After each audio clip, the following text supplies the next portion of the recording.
You know, I never enjoy having to do videos like this, one of which a marriage or relationship ends, especially one after so much time that they put in together, but it is absolutely necessary to do so we can all learn from it. Judge Mathis's wife, Linda Mathis, files for divorce after 39 years of marriage. You were in jail before you became a judge? Yeah, 15 years before being elected, I was a street kid, 17 years old, in jail being tried as an adult. Judge gave me a second chance after 9 months behind bars. Came out 15 years later after having gone to undergrad, gone to law school. They held my law license up even though it was expunged.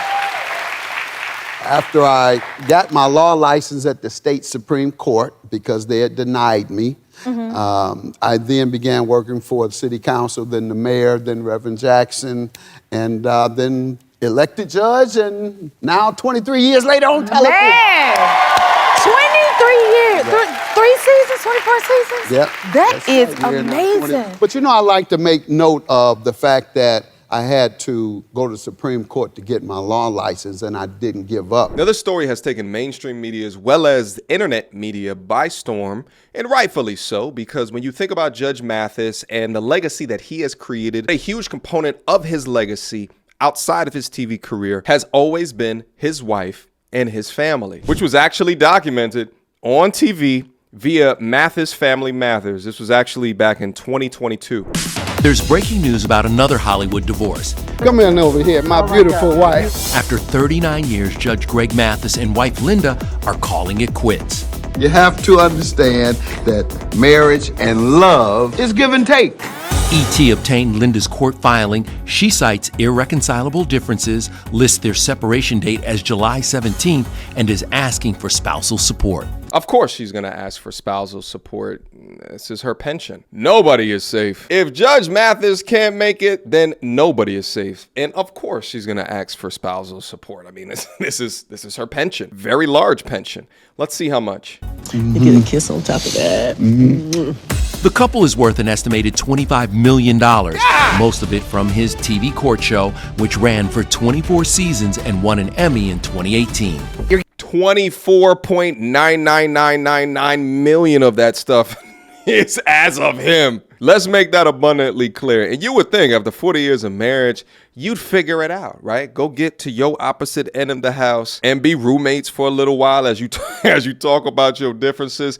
But, and men, listen to me when I say this, the more well off that you are, the more incentivized that they are to leave you once they put in the necessary time for you to be obligated to do so. And being in the state of California, plus being married for 40 years with this income difference with no prenup means she's gonna get half his shit. But of course, 2 years after the reality show was canceled, now she's all of a sudden singing a different tune. You're giving Judge Judy a run for her money, aren't you? This is where it starts. Oh, no, Judge Judy, can't touch her. She's the queen. It's unclear if the couple had a prenup, but keep in mind, they tied the knot in 1985, 14 years before Greg hit it big. We met on the college campus. You know, she had the Betty Davis eye. As for what went wrong, We kind of got into a little rut sitting at home. the couple, who have 4 adult children, talked about the issues of an empty nest on their 2022 docuseries. Do you feel the romance died down any? I'll say this, you know, after you get the kids out the house, it goes way up. You kind of level off for a little while. You might hit a dip here and there. Like anything else, marriage is not easy. As a man, you could do everything right. She can come from a nice family, be well-intentioned according to your perception, be family-minded, even hold you down while you make the entire family rich, and still take half of your shit in the end. What's interesting about this one, though, is that she was with him way before he got all the money. So there was a bit of wanting to be with him for potential that was there. But if I was to take a guess, they started off well-intentioned. He had a blossoming career. She stayed at home and raised the 4 children. The kids leave the home. They end up doing a reality show. And then Judge Mathis retired, taking what he would normally probably work 70, 80 hours a week. And now you're spending it at home alone with her. And she realized that she didn't want to spend the rest of her life with him. It is a shocking conclusion that something like this can happen after you seemingly do everything right. Linda actually wrote this on her Instagram underneath a picture of both of them when they got together. Met this man in the fall season of 1981, my first month of college at Eastern Michigan University. After he followed me around campus with comments about my dress, my jewelry, he loved the gold Nefertiti necklace of my mom's that wore, telling me what he could do for me, LOL, etc., etc. Judge Mathis sounds like a simp. Maybe this, maybe this is what this all comes to goddamn hell down to.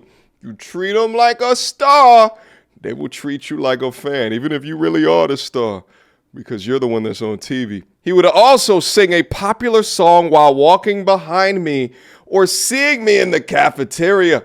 Yo, shit like this used to work back in the day. She has Betty Davis eyes by Kim Cards. Well, he wore me down. This used to be the good old days where you could wear a chick down. But now, this whole shit would be hashtag me too, baby. I invited him in. He took the draws. I'm just kidding. She didn't write that. And he has been in ever since. This is back in the old school, baby, where love used to be good. But the ever-increasing mind virus of feminist propaganda allows women to believe that after 40 years of marriage, they can leave and go find another, irrespective of the wall that hit 20 years ago. Looking at posts like this and seeing how smitten that he was, how early in his life that he wanted to get married without a true understanding of what he was going to amass or accumulate within his life is why I do content like this. There's so many young men that are petrified, scared, or have no knowledge of doing things such as getting a prenup, or are so convinced that they want to get married in lieu of understanding the potential repercussions of becoming divorced. And they go into these contracts and sign the name on the dotted line that inevitably does not benefit them. Go ahead, girl. He not treating you right no more. This is not what you signed up for. You can go get you another man. You done did it before. And all that other feminist programming bullshit. And that is the antithesis of marriage till death do you part. Well, we're not going to fight. If that's the condition of coming back, we're not coming back, because we are a whole family, a wholesome family. We all have our flaws, but we don't fight. We never have. And so we're going to see if we have to fight. If we have to fight, the answer is no. Well, you know, you mentioned our family show, Mathis, Family Matters, and as you see on there, our influence is that, you know, black families are great families, and no, they're not filled with, just inner fighting. And so, yeah, we show the stereotypical tropes and trauma that they try to portray. Exactly. We don't see that here. Exactly. So that's what, we want to have a strong influence on our community and show that. And I keep telling y'all to stop paying attention to the highlights of people's life or things that they do in front of a camera, because the truth in private might be much different. Truly sad story, especially if considering, there's generally monikers in every race and every culture. And for black culture, Judge Joe Mathis is one of those shining examples. It used to be Will and Jada back into the day pre-entanglement, but that's now over. And it sucks to see that after 39 years of marriage, women can still check that little box of irreconcilable differences at the end of it, more than likely incentivized through the pension that they'll be able to extract from that man. Incentivized by the spousal support, or I like to refer to it as the ex-wife pension, that is owed to them. As an ode and a testament to Judge Joe Mathis, I want to show one of his most memorable clips from his show. I moved out to St. Louis, Missouri with my aunt and my uncle. You moved there from where? From Oakland, California. There was too many problems in Oakland and stuff, and I was going through a lot of problems out there. I wanted to live a good life. Trying to get away from the tough streets of Oakland. Exactly, Oakland, California. So what happened when you moved in? All right, I moved in with my uncle and my aunt, and like our relationship was fine up to like June. Or one morning he busted in my room, you know, talking about busted open the door, talking about turn the music down or something. Music was real low. Asked me, you know, I said, excuse me, you could have knocked. He said, I could have knocked. He said, this is my house. I don't have to knock about nothing. We went and grabbed a big stick that he used to beat the dogs with and put it and was like, Your Honor, that is a lie. He was running around between 6 and 7 a.m. Keep running in and out of my bedroom talking about, oh, I'm too tired, I don't want to go to work, my sickle cell is acting up, I can't go to work. He has sickle cell anemia? But he goes out, he went out every night. Man, I don't even want to talk to you, man. You disrespectful, man. How many times I told you, the #1 rule, no man is a bigger man than me in my house. And I said, you open your mouth again, we can take it outside. Your I Honor, let him know right then and there. Your Honor, that's the truth. This dude is crazy. He threw a knife at me and was like, let's do it. That's not crazy, that's defending my house. You wouldn't have. I'm your nephew, man. You're not nothing to me. You I understand that now. I understand that now, Tony. I understand I'm not nephew you now because you hurt my feelings. You know you ruined my life. I don't want to hear no more of this.